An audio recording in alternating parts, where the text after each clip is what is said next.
네, 여러분 안녕하세요. 진액을 보충하고 체질을 개선하는 김상태 원장입니다. 건강하게 살기 위해서 꼭 해야 되는 것이 운동이죠. 그런데 제가 환자분들에게 운동은 뭐 하시냐고 여쭤보면 열에 8, 9은 이렇게 얘기를 하세요. 저 매일 걷습니다. 1시간씩 걸어요. 만보를 걷습니다. 이렇게 얘기하시는 분들이 많아요. 물론 훌륭한 습관입니다. 아무것도 안 하는 것보다는 낫죠. 하지만 제가 오늘은 조금 불편한 진실을 말씀드려야겠습니다. 만약 여러분들이 건강을 위해 걷기를 주로 하고 계시다면 죄송하지만 여러분의 건강은 지금 이 순간에도 나빠지고 있습니다. 걷기만으로는 우리 몸의 노화를 막을 수가 없고 나빠진 건강을 되돌리기도 어렵습니다. 우리가 50대, 60대 이후에 건강 곡선을 그려보면 우리 한국 사람들의 평균 수명이 80대니까 이렇게 점점 나빠지기 시작할 거란 말이에요. 50대 이후에는.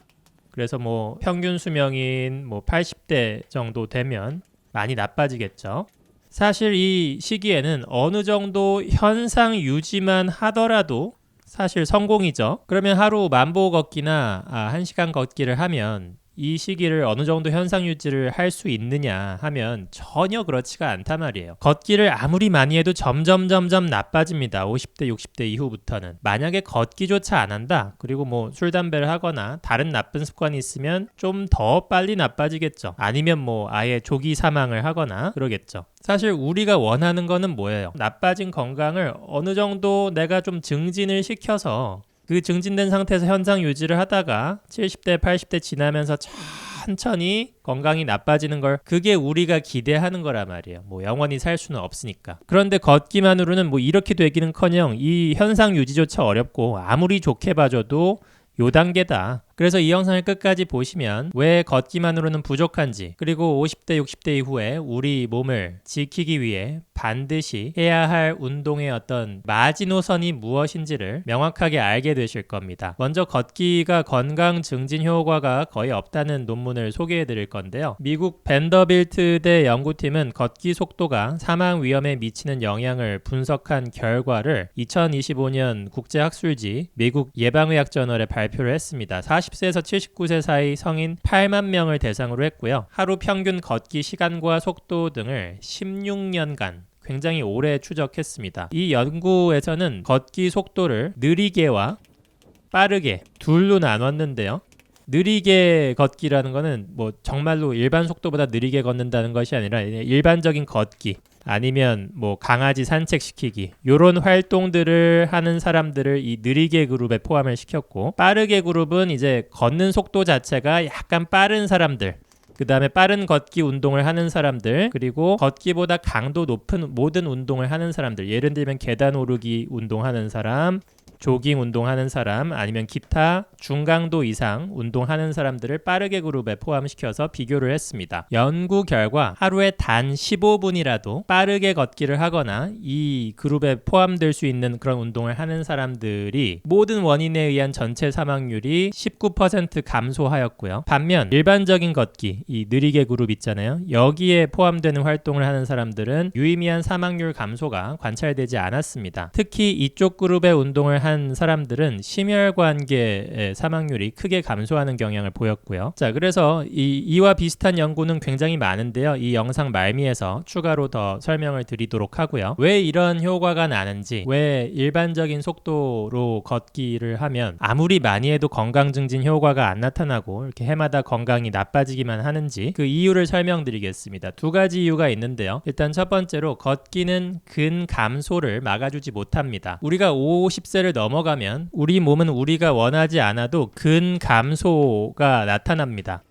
여러 연구에 따르면 특별한 저항 운동, 근력 운동을 의미하는데 이걸 하지 않을 경우 50대 이후로 매년 1%의 근육량이 매년 복리로 사라집니다. 이게 감이 잘 안 오실 수도 있으니까 예를 들어서 50세 어떤 사람의 근육량이 19kg라고 치면 1년 뒤에는 이게 1% 사라져요. 그래서 18. 0.8, 1kg로 줄어듭니다. 그리고 해마다 그 다음에는 여기서 또 1%가 줄어들고요. 그래서 해마다 쭉쭉 줄어들어서 20년이 지나면 어디까지 줄어들냐면 70세 됐을 때 15.54kg밖에 남지 않게 됩니다. 근육이. 총 3.6kg의 근육이 내 몸에서 그냥 사라지는 거예요. 그러니까 뭐 2리터 생수병 2개에 해당하는 만큼의 순수 근육이 증발해버리는 거죠. 근육이라는 것이 진액 저장고라고 제가 다른 영상에서 말씀드렸는데 50세 이후에는 내가 걷기만 했을 경우 뭐 10년, 20년 뒤에 몇 킬로그램에 해당하는 진액이 그냥 날아가 버리는 거예요. 그럼 각종 뭐 불면증, 건조증, 만성염증, 소화불량, 면역력 저하, 변비, 탈모 이런 것들이 한꺼번에 찾아와요. 진액이 급격하게 빠졌으니까. 그런데 걷기는 저항운동, 근력운동에 해당하지 않기 때문에 걷기로는 이거 근감소를 막을 수가 없습니다. 걷기만으로는 내 다리나 엉덩이 근육을 유지하기 위한 그런 부하를 주지 못하기 때문이죠. 매일 만보를 걷고 공원을 뭐 1시간씩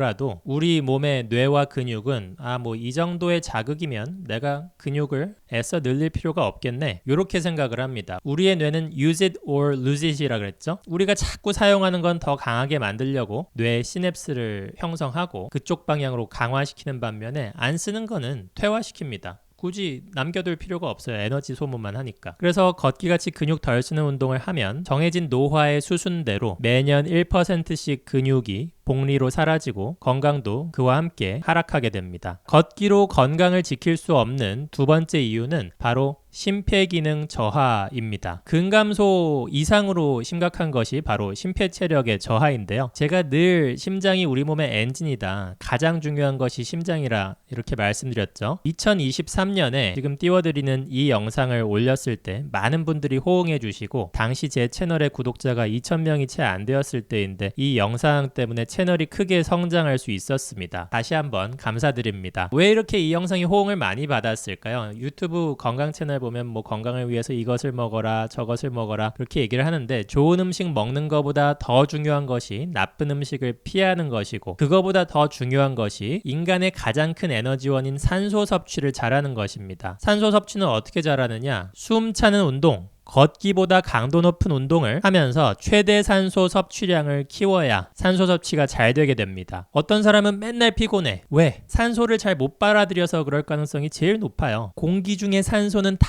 공짜인데 심폐기능이 떨어지면 그걸 활용을 못 한단 말이에요. 체력 좋은 사람은 공기 중에 산소 잘 빨아들여서 그것을 내 에너지원으로 쓰는데 심폐기능이 떨어지는 사람은 공짜로 널려있는 산소 섭취도 제대로 못해서 늘 피곤하고 소화력 약하고 면역력이 떨어져요. 그러면서 이제 좋은 영양제나 음식 같은 걸 찾아 드시려고 하는데 그냥 숨 차는 운동을 해서 공기 중에 널려있는 인간 최대의 에너지원인 산소부터 잘 챙겨 드십시오. 걷기는 여러분의 최대 산소 섭취량을 늘려주지 못합니다. 심장의 출력은 최대 산소 섭취량인데 이렇게 표현을 할 수 있는데요. 이 최대 산소 섭취량도 50대 이후에 특별한 조치를 취하지 않으면 매년 1%씩 감소하게 되어 있습니다. 그런데 이 감소하는 속도는 사람마다 다 달라요. 이 심폐체력이 얼마나 빠르게 나빠질 수 있냐면 어떤 연구에서는 어떤 사람이 질병이나 부상을 당해서 3주간 누워있는 것만으로도 심폐기능이 15%에서 20% 급감하는 것으로 나타났습니다. 불과 3주 만에 20년치의 체력이 날아갈 수도 있다는 거예요. 물론 이렇게 부상으로 인한 경우는 다시 재활 운동하면 금세 회복할 수 있지만 내가 10년, 20년에 걸쳐서 꾸준히 운동 안 하고 걷기만 해서 심폐기능이 나빠졌다. 그러면 그럴수록 더 오랜 시간 운동해야 회복이 되겠죠. 그러면 걷기로 심폐기능 감소를 얼마나 막을 수 있냐? 거의 못 막는다는 거예요. 누워있거나 안 하는 것보다는 낫겠죠. 그런데 걷기는 심박수가 거의 오르지 않습니다. 숨이 막 차오르지가 않는단 말이죠. 이런 낮은 강도의 운동은 아까 말씀드린 use it or lose it의 원칙에 의해서 우리 심장으로 하여금 더 강해질 필요성을 느끼게 하지 않아요. 뭐 이 정도만 돼도 뭐 사는데 지장 없나 보구나 그렇게 몸에서 생각한단 말이에요. 숨을 차게 자꾸 해주면 심장에서는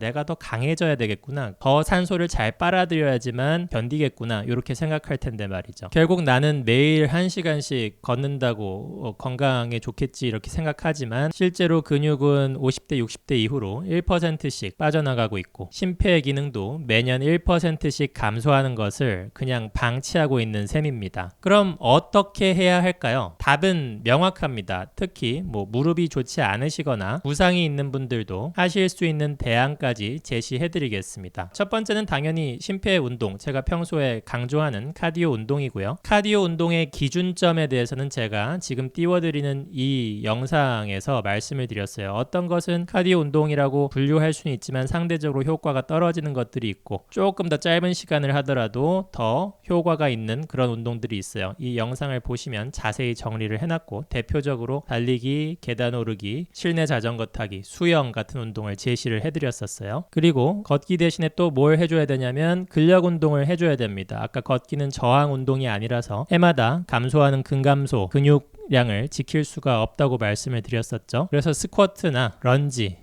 아니면 각종 기구를 이용한 근력 운동을 해서 내 근육에 부하를 줘야 됩니다. 카디오와 병행을 하는 것이 가장 이상적이고요. 그런데 이렇게 말씀을 드리면 많은 분들이 이런 반응을 보이세요. 원장님, 저는 무릎이 아파서 나이가 많아서 그런 운동은 못해요. 그런 분들에게 제가 카디오 운동 4가지를 비교하면서 가장 부상 확률이 적은 카디오 운동을 소개해드렸었는데 그것이 바로 계단 오르기입니다. 계단 오르기는 저충격 운동이고요. 게다가 엉덩이와 허벅지 근육을 강화하는 효과도 있어요. 그래서 카디오 운동 겸 근력 강화 운동이 됩니다. 심지어 무릎 아픈 사람이 재활 운동으로도 할 수 있는 것이 계단 오르기니까 무릎에 지병이 있거나 하신 분들은 자신을 오랫동안 보아왔던 주치의와 상담하셔서 계단 오르기 운동을 꼭 하셨으면 좋겠습니다. 단 계단 내려오는 것은 무릎에 굉장히 안 좋은 거죠. 그래서 올라갈 때는 걸어서 내려갈 때는 엘리베이터를 탄다는 원칙을 지키신다면 계단 오르기는 무릎이 약한 분들도 하실 수 있는 가장 안전하고 효과적인 심폐 및 근력 운동이 될 수 있습니다. 두 번째 대안이 바로 빨리 걷기입니다. 내가 만약에 사정이 있어서 계단 오르기조차 좀 어렵다면 최소한 빨리 걷기라도 하셔야 됩니다. 아까 제가 소개해드렸던 이 논문에서도 빨리 걷기만으로도 보통 속도로 걷는 사람들보다 사망률이 현저하게 낮았습니다. 그 외에도 사실 찾아보면 많아요. 할 수 있는 운동이. 어떤 환자는 저한테 오셨을 때 자기가 고관절을 다쳐서 달리기나 계단 오르기 하기에 좀 어려워서 뭘 할까 찾아보다가 헬스장에서 무게를 굉장히 가볍게 달고 로잉 머신을 숨차게 15분, 20분 했다는 거예요. 어떤 종류의 근력 운동이든 내가 굉장히 가볍게 오래 하면서 숨차게 만들면 그게 유산소성 운동이 되거든요. 그렇게 하니까 소화력 좋아지고 체력이 좋아지고 했다는 거예요. 세상에 방법은 많습니다. 찾아보면 난 여기 아파서 이거 못해, 저기 아파서 저거 못해, 그렇게 얘기하실 시간에 방법을 찾으십시오. 세상에 숨차는 운동을 하지 못하는 사람은 중환자 빼고는 없습니다. 미국 병원에서는 암 환자조차도 주간 80분 이상의 중고강도 운동을 하라고 권장을 하고요. 왜 그럴까요? 암 걸렸다고 누워있고 쉬기만 하면 몇 주 사이에도 심폐 기능, 심폐 체력이 팍팍 떨어져요. 그래서 항암 결과가 좋지 않게 나온다는 겁니다. 그리고 또 이렇게 물어보시는 분들이 있겠죠. 나는 강도 높은 운동하는 게 좀 싫으니까 이걸 좀 많이 하고 그렇게 해서 대체할 수 있지 않겠느냐, 이렇게 물어보실 수 있는데 없습니다. 여러 연구에서 운동의 총량이 같더라도 일반적인 걷기를 하는 사람보다 빠른 걷기나 중강도 이상의 운동을 하는 사람들의 사망률이 현저하게 낮았습니다. 여기서 운동의 총량이 같다는 건 뭐냐면, 예를 들면 그냥 일반적인 걷기 1시간